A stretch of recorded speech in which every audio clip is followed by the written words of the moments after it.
En la clase de ayer empezamos entonces a ver este nuevo tema que son los modelos de Herbrand, es decir, empezamos a trabajar con una herramienta que vamos a ver en la clase de hoy que nos va a permitir tener otro método para trabajar con validez de fórmulas en la lógica de predicados de primer orden y un método que es más sistemático que la definición de modelos basados en dominios arbitrarios.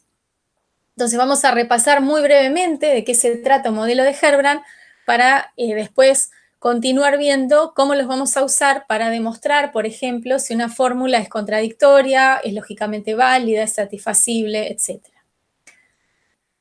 Vimos que un modelo de Herbrand se define también a partir de la cuádrupla que definimos cualquier modelo, es decir, un dominio, una interpretación para las relaciones, una interpretación para las funciones y una interpretación para las constantes.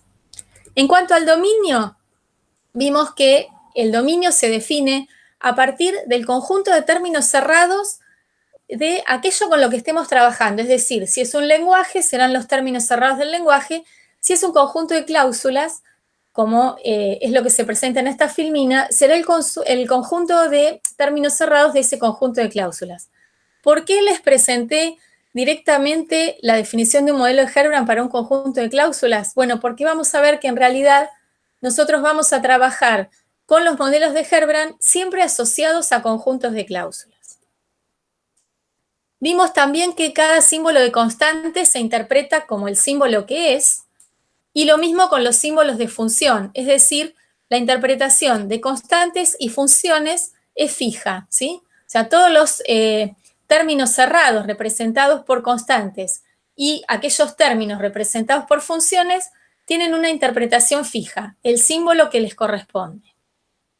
En cuanto a los símbolos de relación, vimos que para interpretar los símbolos de relación debemos elegir un subconjunto de fórmulas atómicas de la base de Herbrand, ¿sí? Recuerdan que la base de Herbrand se definía a partir de todas las posibles instancias que podíamos hacer de los símbolos de relación usando como argumentos los términos del universo de Herbrand, es decir, los términos que correspondían a términos cerrados.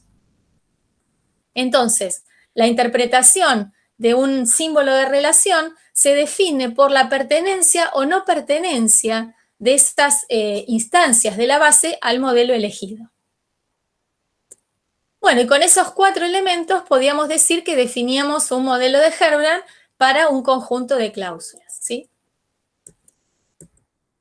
Vimos después que, ¿cuál era la utilidad de definir modelos de Herbrand para conjuntos de cláusulas? Bueno, la utilidad, el para qué nos sirve, está dado por lo que dice el teorema de Herbrand. El teorema de Herbrand, que no lo vamos a demostrar, solo lo vamos a usar, nos dice que si un conjunto de cláusulas tiene un modelo de Herbrand, tiene un modelo, y al revés, si un conjunto de cláusulas tiene un modelo, tiene también un modelo de Herbrand. Entonces, ¿eso qué significa? Que trabajar con modelos de Herbrand o con modelos a la hora de definir la satisfacibilidad de un conjunto de cláusulas es lo mismo, ¿sí?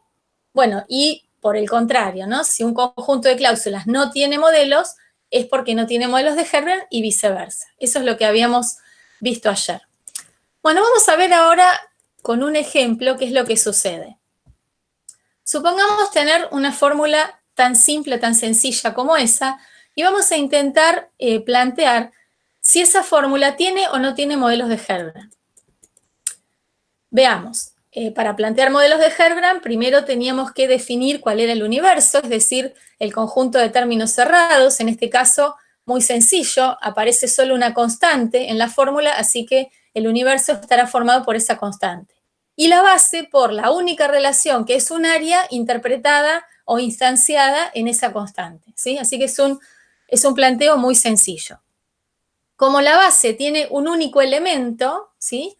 Recuerdan que dijimos que la cantidad de modelos de Herbrand que íbamos a poder definir estaba dado por todos los subconjuntos que podíamos armar de la base. En este caso podremos armar solo 2, el conjunto vacío o el conjunto que tiene a la relación PDA, ¿sí? Así que, en principio, habría 2 posibles modelos de Herbrand para analizar si son o no son modelos para esa fórmula en particular. Bueno, veamos qué pasa. En el modelo 1, ¿sí? En el modelo I sub 1, mejor dicho, que está definido como el conjunto vacío, ¿qué quiere decir? Que no haya fórmulas. Quiere decir que valen todas las negadas, ¿sí? Las negadas de la base. Es decir, la única fórmula que está en la base es PDA, por lo tanto, en ese modelo que es el conjunto vacío, vale la negada de PDA. En cambio, en el otro modelo, como en el subconjunto o en el conjunto aparece PDA, eso quiere decir que en el modelo I sub 2 vale la fórmula PDA, ¿sí? Entonces tenemos los dos posibles modelos, vamos a ver ahora qué pasa con cada uno de estos modelos y la fórmula. Arranquemos por el primer modelo.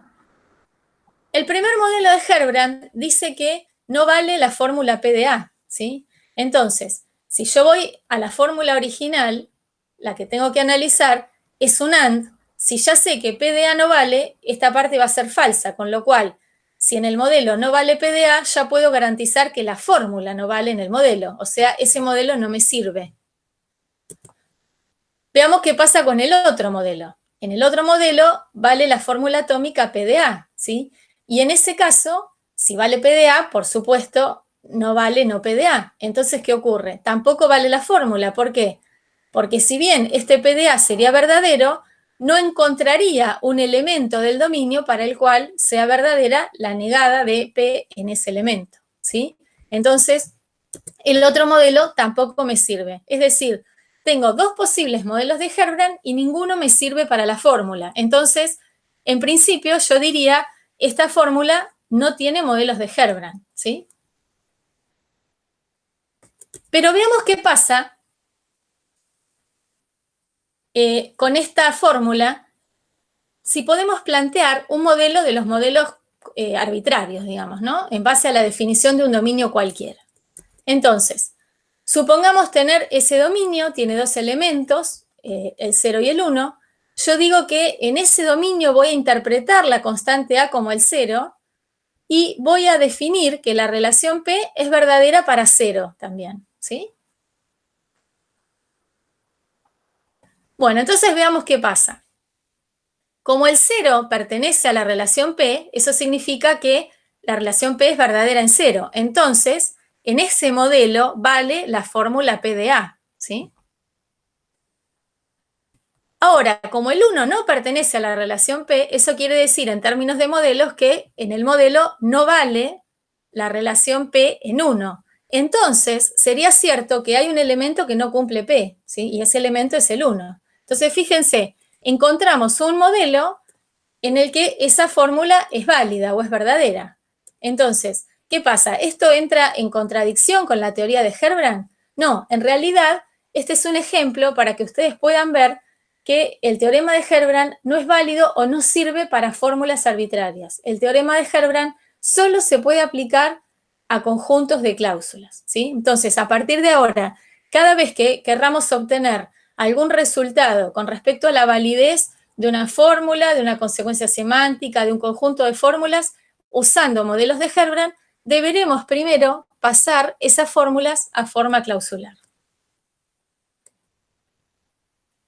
Bueno, entonces, justamente de estos dos teoremas que vimos ayer, ¿sí? Uno era el teorema de Skolem, ¿se acuerdan? El teorema que nos decía o nos aseguraba cómo llevar una sentencia a la forma clausular eliminando los cuantificadores existenciales. Y ese teorema nos asegura que la forma clausular obtenida, si bien no es equivalente a la fórmula original, tiene el mismo valor de verdad. O sea, si la original es satisfacible, la forma clausular obtenida también. Eso decía el teorema de Skolem.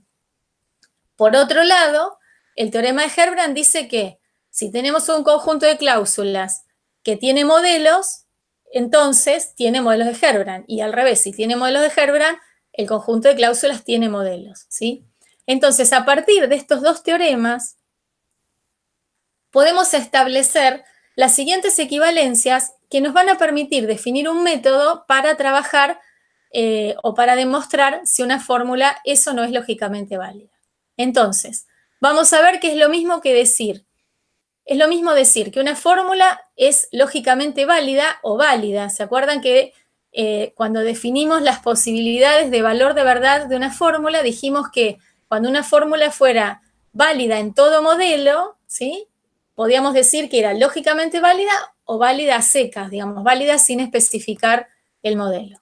Entonces, es lo mismo decir que una fórmula es lógicamente válida o que la negada de la fórmula es contradictoria, ¿sí? Esto es igual que en la lógica proposicional. Una fórmula es tautología si la negada es una contradicción. ¿Y ahora qué agregamos? Por el teorema de Skolem, cualquier forma clausular de la negada tiene que ser insatisfacible, ¿sí? Porque dijimos, si bien no son equivalentes, tienen el mismo valor de verdad, ¿sí? ¿Y qué nos permite agregar el teorema de Herbrand? Que cualquier forma clausular de la negada de la fórmula no tiene modelos de Herbrand. Entonces, estas cuatro condiciones, propiedades, son equivalentes. ¿Y eso qué quiere decir? Que cualquiera de estas cuatro que uno quiera probar con respecto a una fórmula, puede hacerlo usando cualquiera de las otras tres, ¿sí? O sea, si yo quiero probar que una fórmula es lógicamente válida, podré probar que la forma clausular de la negada no tiene modelos de Herbrand. Bueno, y eso entonces, como les decía, nos da un método, otro método, para determinar si una sentencia es válida. Recuerden, una sentencia, una fórmula que no tiene variables libres, todas las variables están ligadas. Entonces, ¿qué tendré que hacer? Primero negar la fórmula, ¿sí? Eso es fundamental. Primero la niego, después paso la negada a forma clausular. Y acá hay que tener mucho cuidado, porque como la forma clausular no es equivalente a la fórmula original, no es lo mismo primero pasar a clausular y después negar que negar y pasar a clausular, ¿sí? Así que primero se niega y después se pasa a clausular. Y una vez que tengo la forma clausular de la negada de la fórmula, ¿qué voy a hacer? Bueno, voy a analizar si esa forma clausular tiene o no tiene modelos de Herbrand. ¿Por qué? Porque si la forma clausular de la negada de la fórmula no tiene modelos de Herbrand, ya sé por el teorema de Herbrand que esa forma clausular de la negada es insatisfacible. O sea, si no tiene modelos de Herbrand es porque no tiene modelos, ¿sí? Y si la negada de la fórmula no tiene modelos, quiere decir que es contradictoria. Entonces, la fórmula original es lógicamente válida, ¿sí? De manera análoga, si la forma clausular de la negada de la fórmula tiene modelos de Herbrand, eso quiere decir que la negada es satisfacible. Entonces, la fórmula original no puede ser lógicamente válida, ¿sí? Entonces, fíjense, tenemos otra forma de determinar la validez de una fórmula en la lógica de predicados de primer orden que no sea pensando en analizar todo posible modelo, ¿sí? Bueno, entonces ahora vamos a hacer un ejemplo sencillo que lo vamos a resolver de tres maneras para que ustedes vean la equivalencia entre esas tres propiedades o esas tres condiciones que establecimos en una filmina anterior. Para saber si una fórmula es lógicamente válida, podríamos analizar en primera instancia si es válida en todo modelo. Y acá estoy hablando de modelos arbitrarios, pensando en definir un dominio cualquiera, en interpretar funciones, constantes, relaciones, etc. Ese sería un método. Otro método sería probar que la negada es contradictoria, es decir, que la negada de A no tiene modelos, ¿sí? Pero ahí seguimos hablando de trabajar con todos los posibles modelos. Y un tercer método sería probar que la forma clausular de la negada de A no tiene modelos de Herbrand, ¿sí? O sea, este tema nuevo que hemos incorporado a partir de ayer. Así que vamos a ver primero cómo sería usando modelos. Usando modelos no me queda otra que plantear la existencia de un modelo arbitrario, como ya hemos visto en algún ejemplo en clases anteriores, un modelo arbitrario a partir del cual, estableciendo determinadas hipótesis o condiciones bases para ese modelo, me permitan probar que toda la fórmula es válida en ese modelo. Como estoy hablando de un modelo arbitrario, podría generalizar y decir, entonces, esto se cumple en todo modelo, ¿sí? Bueno, esta es una fórmula muy simple, así que vamos a ir viendo qué condiciones necesitaría tener ese modelo arbitrario para ser modelo para la fórmula.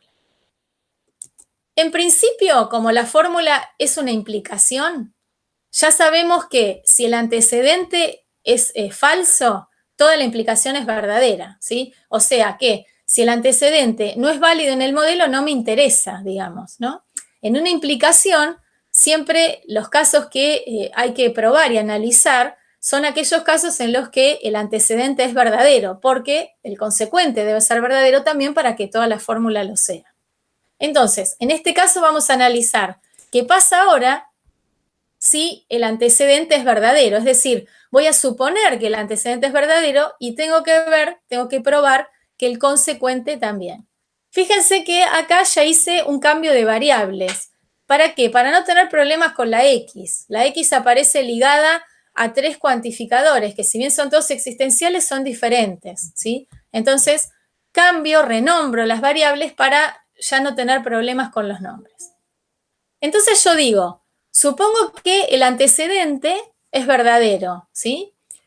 ¿Qué significa que el antecedente sea verdadero? Como es una disyunción, significa que o vale el existe x a de x o vale el existe y b de y, ¿sí? Y eso implica que hay dos elementos del dominio para los cuales en un elemento vale a y en el otro elemento vale b, ¿sí? Eso es lo que yo supongo que tiene que cumplir ese modelo para la fórmula. Ahora, a partir de esta suposición tengo que ver si es cierta la conclusión o si es cierto el consecuente. Bueno, y veamos que es cierto, ¿no? Es muy simple. ¿Por qué? Porque si en el modelo vale A en un elemento, es cierto que va a existir un elemento que cumpla la disyunción A en ese elemento o B, ¿sí? Porque ya sé que vale A. Y si en vez de valer A en D1 lo que vale es B en D2, también, ¿no? Porque ese elemento B que vale en D2 me hace verdadera esta disyunción porque B sería verdadera, ¿sí? Entonces, podríamos concluir que esta fórmula es válida o lógicamente válida. Parece fácil, a pesar de que estoy diciendo un modelo arbitrario, pero bueno, ¿por qué es fácil? Porque la fórmula es muy simple, muy sencilla. Van a trabajar ustedes después con fórmulas más complejas en las que no va a ser tan obvio, tan evidente, que a partir de determinadas suposiciones que puedo hacer, puedo probar la validez de la fórmula en cualquier modelo, ¿sí? Pero esta sería la forma de trabajar para probar que una fórmula es lógicamente válida usando la definición de modelo. Vamos a la siguiente posibilidad. Dijimos hace un ratito, puedo probar que una fórmula es lógicamente válida si pruebo que la negada es contradictoria, ¿sí? Y habiendo visto el teorema de Skolem, no solo que la negada es contradictoria, sino que cualquier forma clausular de la negada es insatisfacible, ¿sí? Bueno, entonces en este caso, ¿qué tendré que hacer primero? Calcular la forma clausular para la negada de la fórmula.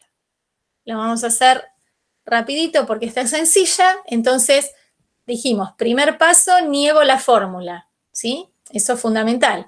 Ahora acá tengo que empezar a trabajar con esta fórmula para llevar la forma clausular. Así que primer paso, repasamos los pasos de ayer, elimino la implicación. Al eliminar esa implicación me queda una disyunción y todo el antecedente negado, ¿sí? Lo tengo que colocar entre paréntesis para que quede todo negado. Ahora, ¿qué puedo hacer? Ahora puedo llevar esta negación sobre este O, o sea, aplicar De Morgan, ¿sí? Y entonces me quedaría la negada del primero, que como está negado, la doble negación desaparece, el O lo cambio por un I, y la negada del segundo, ¿sí? Sería la negada, en este caso, del consecuente. Ahora, ¿qué tengo? Tengo la negada de un existe. La negada de un existe, sabemos que se transforma en un para todo de la negada de la fórmula, ¿sí? Pero tengo que trabajar un poquitito más. ¿Por qué? Porque la negada, o la negación, mejor dicho, me aparece todavía aplicada a una fórmula que no es atómica, ¿sí? Así que tendré que aplicar nuevamente De Morgan sobre la negada de esa disyunción, que me queda la negada del primero y la negada del segundo. Bien, ahora ya tenemos todo en base a conjunción, disyunción y negación aplicada directamente a fórmulas atómicas. ¿Qué puedo hacer en este momento? Eliminar los cuantificadores existenciales. Y para eso voy a usar una constante diferente para cada uno, ¿sí? En esta fórmula no aparecen constantes, o sea, la fórmula por construcción original no tiene constantes. Entonces, voy a elegir dos constantes cualesquiera. Supongamos que digo, bueno, elijo A y B. ¿Qué pasa acá? Acá fíjense que ya cambié el símbolo, ¿no? Todas las transformaciones que venía aplicando me permitían obtener una fórmula equivalente a la anterior. Ahora, al aplicar el teorema de Skolem, o esa eliminación o esa transformación de un cuantificador existencial en una constante, en este caso, o en una función, si hubiera sido necesario, hace que ya la fórmula no sea equivalente, pero sí tenga el mismo valor de verdad que la anterior. Este simbolito significa X satisfacible, o sea, el mismo valor de verdad. Bueno, ¿y ahora qué me falta? Me falta llevar todos los cuantificadores al principio. Hay uno solo, que es el universal, entonces los llevo al principio y encierro con un gran paréntesis a toda la fórmula. Y el último paso, ¿cuál era? Chequear que esa fórmula que me quedó sin cuantificadores esté en forma normal conjuntiva. Y si no está, aplicar la propiedad distributiva de lo con respecto al i. Bueno, en este caso ya está en forma normal conjuntiva, ¿sí? Fíjense, esta es una cláusula, esta es otra y esta es otra, así que no tengo que hacer nada más. Y entonces, la forma clausular de la negada me queda así, ¿no? A de A o B de B, no A de Z y no B de Z. Entonces, ahora, ¿qué tendré que estudiar o qué tendré que analizar? Tendré que probar si la forma clausular de la negada de A es insatisfacible, es decir, si no tiene modelos. Eso es lo que quiero probar. Sigo hablando de modelos en general, de modelos arbitrarios. Bien, esa es la forma clausular que nos había quedado. Entonces, ¿cómo hago para probar si tiene o no tiene modelos? ¿Se acuerdan que este tipo de prueba o este tipo de método ya lo habíamos usado en proposicional, cuando queríamos probar, por ejemplo, si un conjunto de cláusulas de la lógica proposicional era satisfacible o no, ¿sí? Entonces decíamos, bueno, suponemos que es satisfacible, o sea que hay una evaluación que la hace verdadera. Si existe, la voy a encontrar, y si no existe, llegaré a alguna contradicción. En este caso es lo mismo. Si yo quiero probar o quiero averiguar sobre la satisfacibilidad de este conjunto de cláusulas, voy a decir, bueno, supongo que es satisfacible, o sea que hay un modelo que hace verdaderas a todas las cláusulas. Si ese modelo existiera, lo voy a poder definir a partir del análisis que hago. Y si no existe, voy a llegar a una contradicción. Bien, entonces, ese supuesto modelo, ¿sí? ¿Qué tiene que cumplir? Ese supuesto modelo tiene que hacer verdadera a esta cláusula y a esta cláusula, ¿sí? Es decir, puedo empezar diciendo, tiene que hacer verdadera a de A o B de B, ¿sí? Y como esto es una disyunción, puedo separarlo y digo, bueno, entonces tiene que valer en ese supuesto modelo A de A o tiene que valer B de B. ¿Qué pasa además con ese modelo? Ese modelo tiene que hacer verdadera a la cláusula no A de Z en todo elemento del dominio, ¿sí? Porque recuerden que como Z es una variable y estamos hablando de cláusulas, está cuantificada universalmente. Y también tiene que hacer verdadera ese modelo a la cláusula no B de Z en todo elemento del universo, ¿sí? Bueno, esas son las tres condiciones que tiene que cumplir el supuesto modelo si es que existe. Veamos si es posible. Bueno, entonces, si para la primera disyunción, como es un no, puedo elegir o podría cumplirse una o la otra parte de la disyunción. Si se cumpliera que en el modelo vale la fórmula A de A, es decir, elijo la primera parte de la disyunción, ¿qué pasa? Si en el modelo vale A de A, obviamente no va a valer la negada, ¿sí? Y si no vale la negada de A de A, ¿qué va a pasar? No es cierto que no se cumple A de Z para todo elemento del universo, porque ya sé que en particular, cuando Z sea A, no se va a cumplir, ¿sí? O sea que el validar esta primera parte de la disyunción hace que una de las cláusulas no se pueda cumplir. Entonces, esa opción no me sirve. ¿Qué pasa si elijo la otra opción?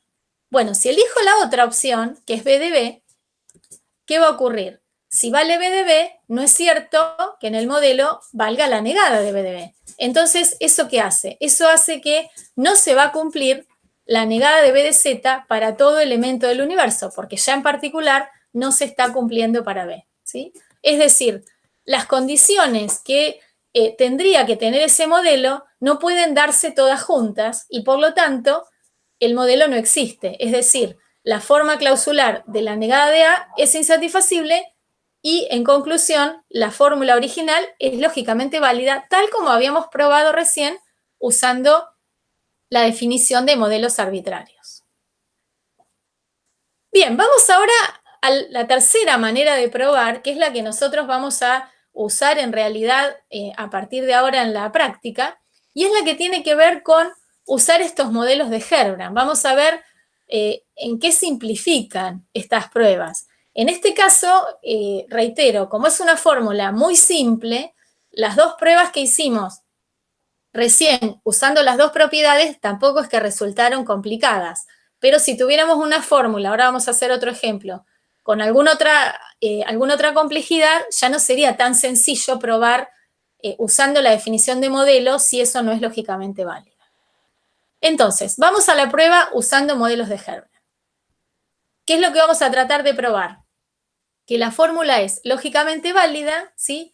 Probando que la forma clausular de la negada es insatisfacible y eso lo haríamos probando que la forma clausular de la negada no tiene modelos de Herbrand.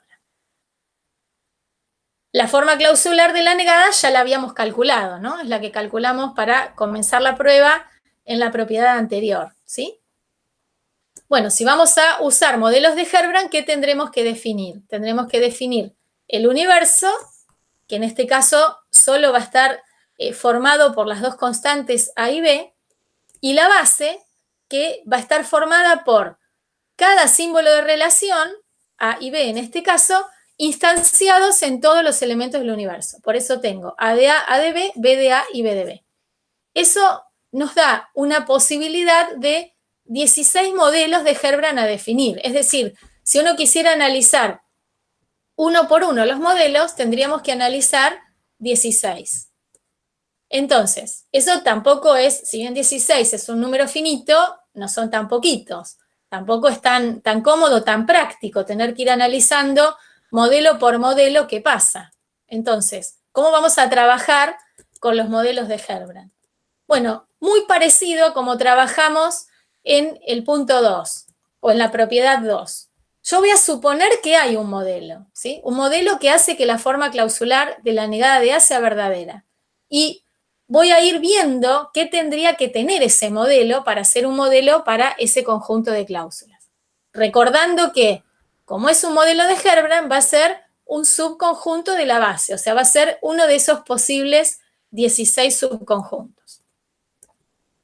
Bien, entonces tenemos que ese modelo tiene que hacer verdaderas a estas tres cláusulas, ¿sí?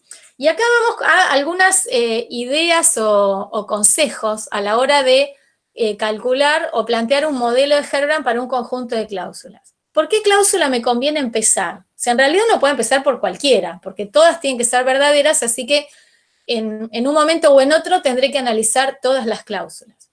Pero siempre, ¿por qué cláusulas me conviene empezar? Y lo más conveniente es arrancar por las cláusulas unitarias, es decir, las cláusulas que tienen solamente una fórmula atómica o una fórmula atómica negada, o sea, serían los literales, digamos, ¿no? Fórmula atómica o fórmula atómica negada. ¿Por qué? Porque una cláusula unitaria, si no se cumple, ya está, no hay modelo, ¿sí? Es como cuando en proposicional ustedes tienen una variable negada. Si no se cumple la variable, no se cumple la negada, no hay evaluación posible. Bueno, acá es lo mismo. Entonces me conviene arrancar por las unitarias. En este caso, por ejemplo, elegí arrancar por no A de Z. ¿Qué quiere decir que no A de Z sea verdadera en ese supuesto modelo? Bueno, quiere decir que A de Z no tiene que valer en el modelo para todo elemento del universo, ¿sí? Porque quiero que valgan las negadas. Entonces, como tengo dos elementos en el universo, voy a decir que A de conjunto, ¿sí? Porque la A está negada. Del mismo modo, si quiero que valga no B de Z en el modelo, ¿sí? Tendré que garantizar que B evaluado en todo elemento del universo no pertenece al subconjunto, ¿sí? O sea que aquí ya tengo dos condiciones. Y uno podría decir, por ahora, el posible modelo de Herbrand para ese conjunto de cláusulas viene siendo el conjunto vacío, o sea, necesito que valgan todas las negadas. Bueno, ¿y qué me pasa con la otra fórmula? La otra fórmula justamente me pide lo contrario, me pide que valga la positiva, digamos, que valga A de A o que valga la positiva de B, B de B, ¿sí? Y esto ya es evidente que no es posible. ¿El qué no es posible? ¿Por qué? Porque si yo quiero que valga A de A tendría que pertenecer, pero acabo de decir aquí que A de A no tiene que estar, ¿sí? Así que ahí tengo una contradicción. No es posible que no esté y que esté. Y con B de B me pasa lo mismo. Para que valga B de B en el modelo de Herbrand, por la definición, B de B tendría que pertenecer al subconjunto, pero acabo de decir que B de B no tiene que estar por otra cláusula. Entonces, nuevamente tengo una contradicción. Entonces, fíjense, esta disyunción no puede cumplirse de ninguna manera. Por lo tanto, no hay modelos de Herbrand para la forma clausular de la negada de A, y eso quiere decir que la fórmula A es una fórmula lógicamente válida. ¿Sí? Bueno, entonces, con esto que vimos cómo esas propiedades o esas oraciones o esas sentencias esas equivalencias, mejor dicho, que expresamos entre modelos para la negada de una fórmula, modelos de Herbrand para la forma clausular, se pueden trabajar para probar lo mismo, ¿sí? Para probar que una fórmula es lógicamente válida, puedo trabajar con modelos arbitrarios para la fórmula, puedo trabajar con modelos arbitrarios probando que la negada es contradictoria, o puedo trabajar con modelos de Herbrand probando que la forma clausular de la negada es insatisfacible. Bueno, entonces a la hora de definir si una fórmula es o no es lógicamente válida, vamos a hacer un ejemplo, otro ejemplo, para que vean algunas variantes. ¿Cómo sería? Supongamos que tenemos que determinar si esa fórmula es o no es válida o lógicamente válida, ¿sí? Y lo vamos a hacer directamente por modelos de Herbrand, o sea, ya no voy a hacer este planteo con modelos arbitrarios. Digo, bueno, quiero probar o quiero usar la propiedad que dice que A es válida si solo si la forma clausular de la negada de A no tiene modelos de Herbrand. Bueno, entonces nuevamente, ¿qué tengo que empezar a hacer? Tengo que empezar calculando la forma clausular para la negada de A, ¿sí? Así que primer paso, niego la fórmula. Fíjense que aquí ya cambié variables, ¿sí? Porque tengo en la fórmula original la X asociada a tres cuantificadores distintos, así que renombré variables. Bueno, ahora próximo paso, elimino la implicación, ¿sí? Así que, ¿qué tengo que hacer? Tengo que negar el antecedente o el consecuente. Ahora me queda acá la negada de O, ¿sí? Entonces, ¿eso cómo sería? Sería la negada del primero, ¿sí? Que acá me quedaría una doble negación, y por eso la elimino, y la negada del segundo. ¿Está bien? Acá voy rápido porque es más o menos lo mismo que ya estuvimos haciendo. Próximo paso. Tengo otra vez la negada de una disyunción. Entonces tendría la negada del primero, la disyunción cambia por conjunción, la negada del segundo. Ahora tengo las negadas de los para todos. Se transforman en existe, negada de la fórmula. ¿Sí? Y ahora sí, tengo solo disyunción, conjunción y negación aplicada a fórmulas atómicas. ¿Qué tengo que hacer? O qué me conviene, mejor dicho. Me conviene eliminar los cuantificadores existenciales. Entonces, nuevamente, como son dos cuantificadores existenciales, elijo una constante diferente para cada uno. Llevo el cuantificador universal al principio, ¿sí? Y ahora chequeo si la fórmula que me quedó afectada por esa matriz de cuantificadores universales está o no está en forma normal conjuntiva. Y está, ¿sí? Porque esta es una cláusula y esta es otra. Así que ya puedo asegurar que la forma clausular de la negada de A es esa, A de X o B de X, no A de A y no B de B.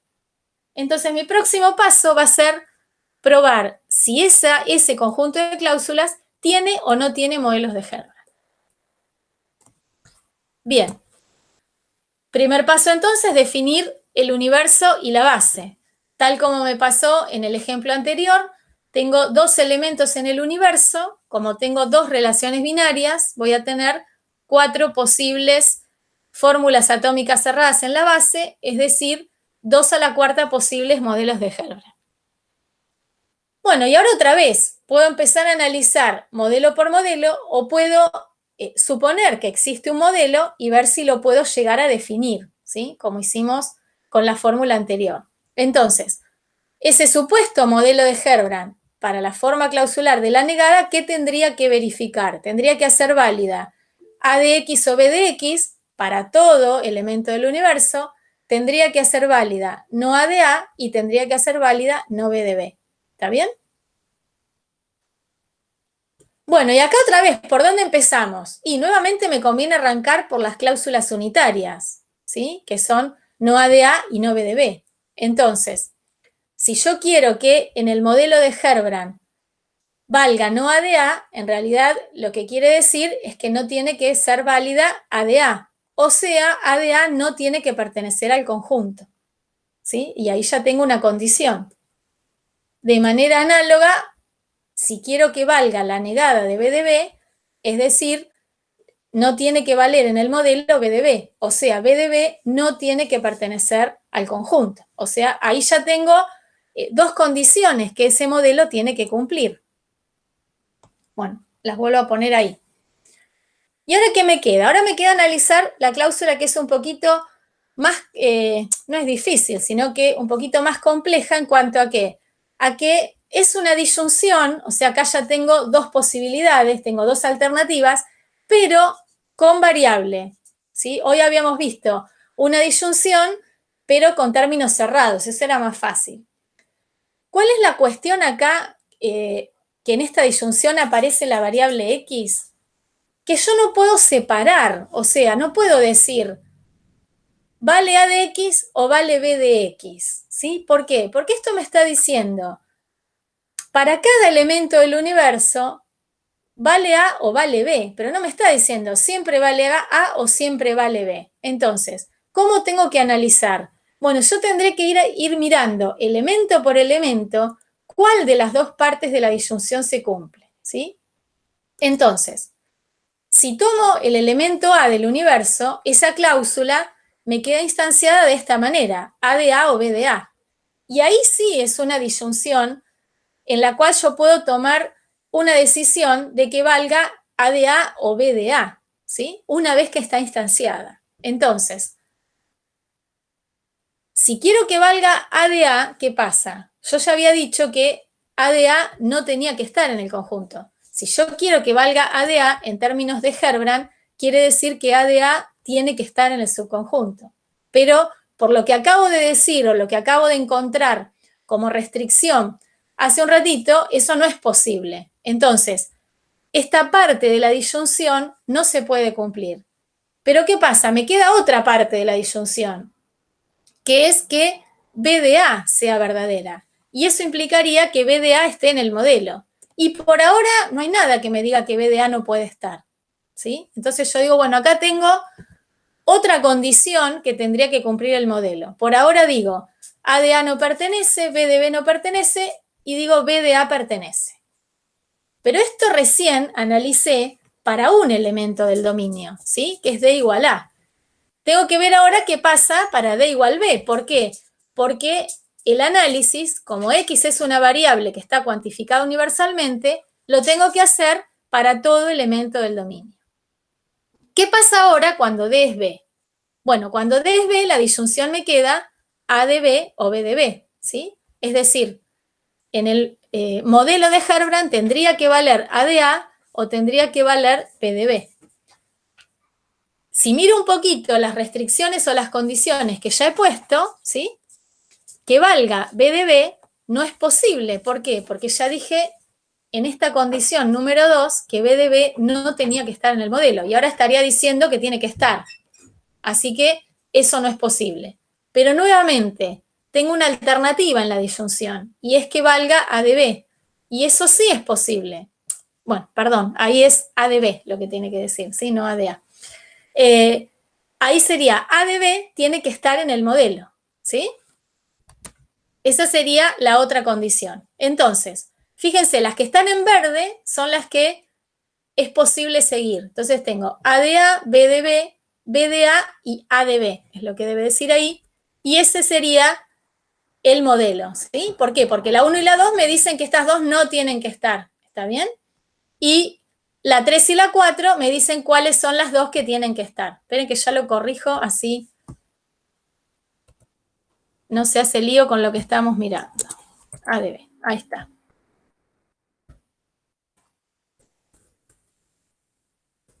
Bien. Entonces, encontré un modelo, ¿sí? Ese modelo es un modelo de Herbrand para la forma clausular de la negada de A. ¿Eso qué significa? Que la forma clausular de la negada de A es satisfacible, ¿sí? Y por lo tanto, eso quiere decir que la fórmula original, es decir, A, no es válida o no es lógicamente válida, ¿sí? Entonces, fíjense, en este caso, llegamos a un resultado diferente. Como encontramos modelos de Herbrand para la negada de la fórmula, o para la forma clausular de la negada de la fórmula, mejor dicho, eso quiere decir que la negada de A no es contradictoria y por lo tanto la fórmula A no es lógicamente válida. Entonces, con este ejemplo tienen más o menos una forma de, si bien la fórmula es sencilla, una forma de trabajar que les muestra otras variantes en lo que puede ocurrir cuando analizamos cláusulas. Y quiero insistir con el análisis de una cláusula como esta, en donde hay una disyunción y la misma variable aparece en ambas partes de la disyunción. Cuando la cláusula tiene esa forma, no se puede separar de movida, es decir, para analizar ese tipo de cláusulas, lo que tengo que hacer es primero instanciar y después tomar una decisión de qué parte de la disyunción se cumple. ¿Sí?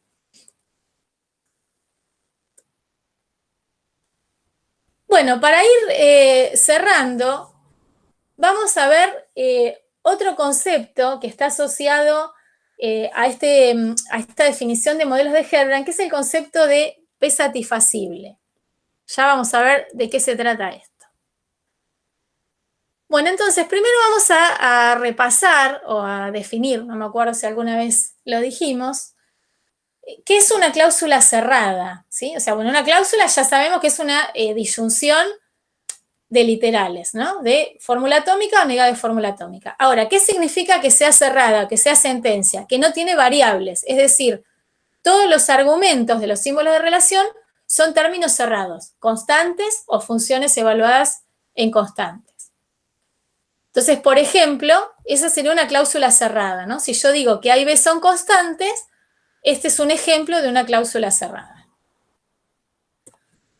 Bueno, entonces, vamos a ver ya con un ejemplo qué es lo que dice esta definición.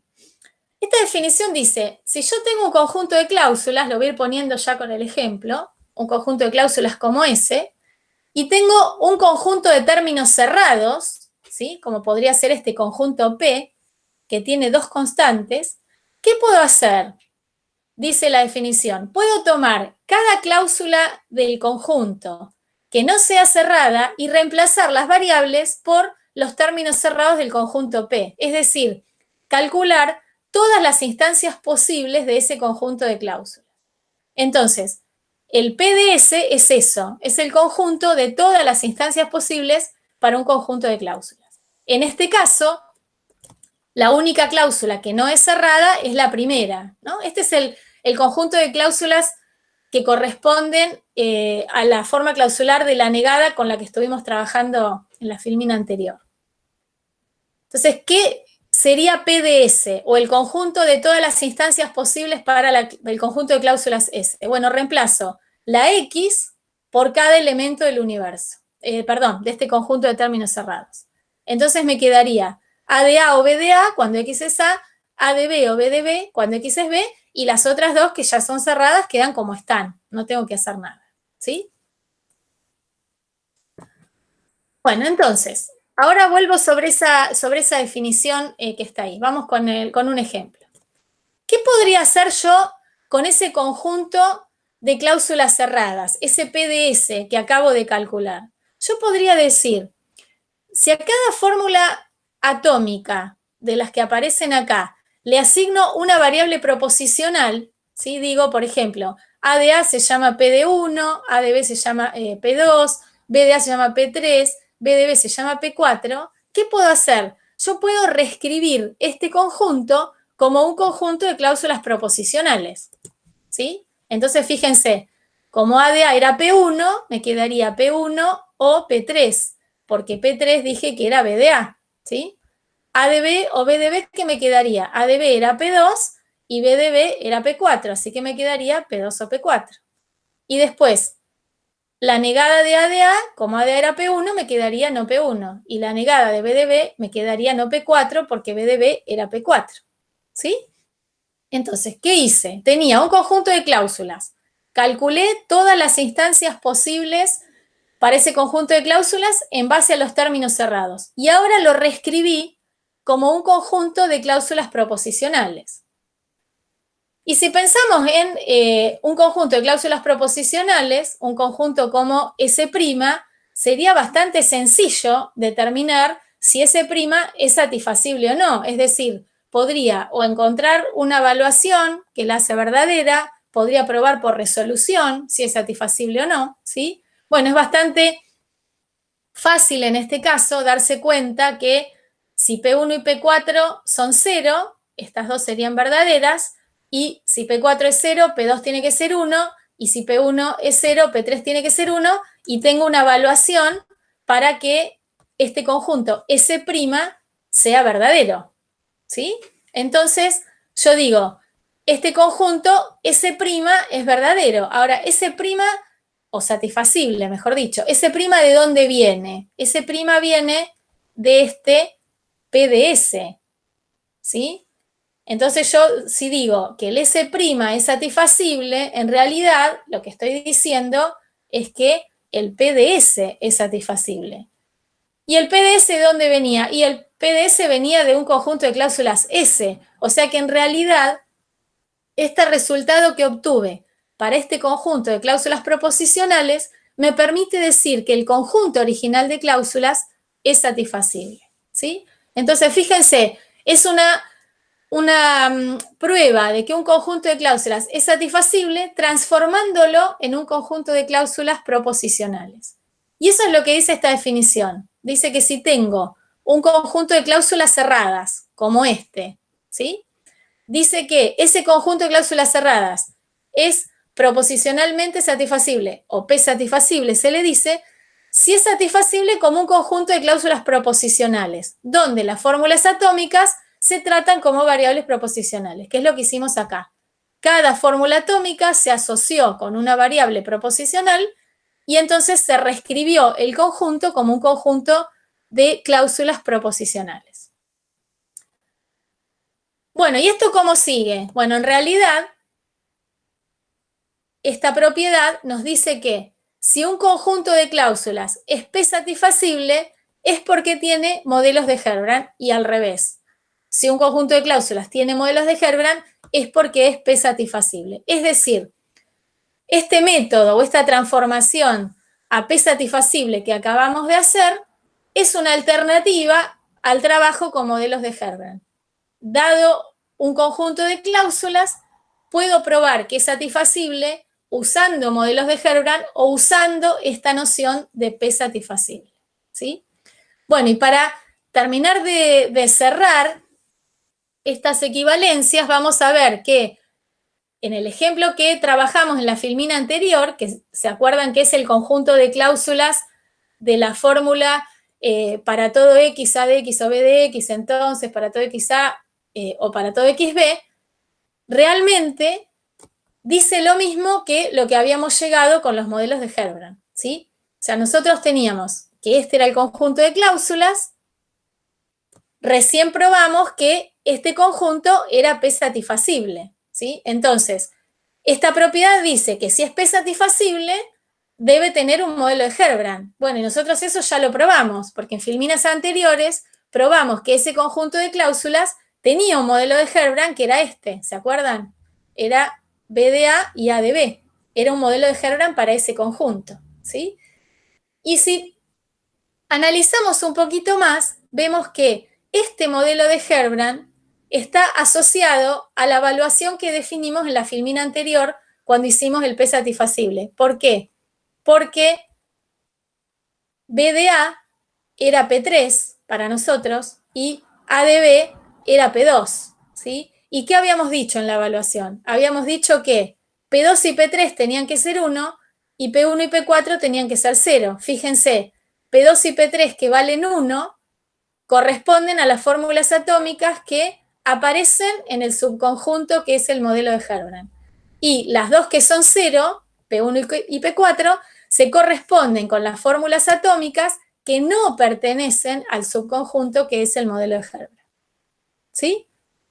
Entonces, esta noción de P satisfacible nos da otro método para calcular si un conjunto de cláusulas tiene o no tiene modelos de Herbrand. Entonces, dado un conjunto de cláusulas, podemos decir que tiene modelos de Herbrand o que el conjunto de todas las posibles instancias cerradas de esas cláusulas es P satisfacible, ¿sí? Esta notación UDS-DS, ¿qué quiere decir? Este UDS sería el P, ¿no? O sea, en la definición anterior decíamos que P era el conjunto de términos cerrados. Bueno, cuando estamos trabajando con modelos de Herbrand, el conjunto de términos cerrados es el universo, ¿sí? Por eso dice UDS-DS. Este representa el P. Bien, y otra equivalencia sería decir que cualquier subconjunto finito, o mejor dicho, todo subconjunto finito de ese conjunto de cláusulas cerradas es P satisfacible.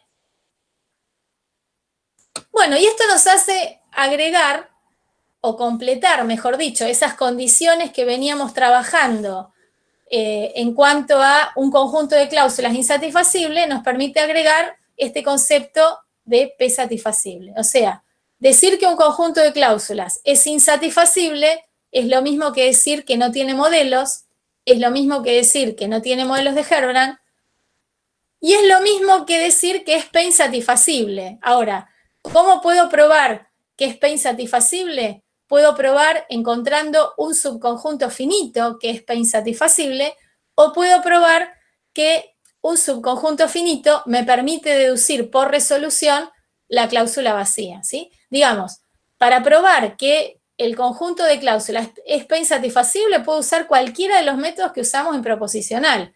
Definir valuaciones, resolución, trabajar con un subconjunto finito, si es que lo encuentro, ¿no? Para que sea insatisfacible, me alcanza con encontrar un subconjunto finito, ¿sí? O sea, estos métodos ya son de proposicional, ¿sí? Bueno, hasta acá vamos a llegar en lo que les explico en la clase de hoy. Todo lo que sigue, lo que está en las filminas que están a continuación, corresponden a otros ejemplos que ustedes tienen para, que pueden mirar, pueden analizar, para tener otras ideas de cómo resolver ejercicios usando modelos de Herbrand o esta noción de P insatisfacible. O sea, el ejemplo que sigue es un ejemplo completo que está desarrollado usando modelos de Herbrand y usando la noción de P satisfacible para un conjunto de cláusulas un poquitito más grande, digamos, con alguna otra variante. Así que eso lo pueden mirar ustedes y cualquier duda que tengan nos van consultando. Una aclaración con esto de P satisfacible. Como se trabaja, vuelvo a la definición, sobre el conjunto de términos cerrados, ¿sí?, de un conjunto de cláusulas, tengan en cuenta que si en el conjunto de cláusulas hay un símbolo de función, ese conjunto de términos cerrados va a ser infinito, ¿sí? Por lo tanto, no van a poder plantear todas las instancias posibles de las cláusulas, ¿sí? Entonces, el trabajo con este concepto de P satisfacible se complica cuando hay funciones. ¿Por qué? Porque ya no me sirve para plantear todas las instancias posibles de las cláusulas. Ahí, bueno, en estas filminas que les decía que tienen ejemplos, tienen algún ejemplo usando funciones, pero en realidad cuando hay funciones, en la práctica nosotros no lo vamos a usar porque es más difícil. Ahí ya hay que trabajar tratando de encontrar algún subconjunto que sea insatisfacible, bueno, y no es tan simple, ¿sí? Así que el P satisfacible lo vamos a usar cuando el universo de Herbrand sea finito, cuando no haya símbolos de función. Pero después, cuando no hay símbolos de función, es decir, cuando es un dominio finito, por más que tenga muchos elementos, bueno, serán muchas instancias de cláusulas las que hay que hacer, pero siempre se puede usar. O sea, es una alternativa a la resolución por modelos de Herbrand. Bien. Bueno, no sé si hay alguna consulta. Hasta acá voy a revisar el chat. Supongo que habrán ido resolviendo con Agustín.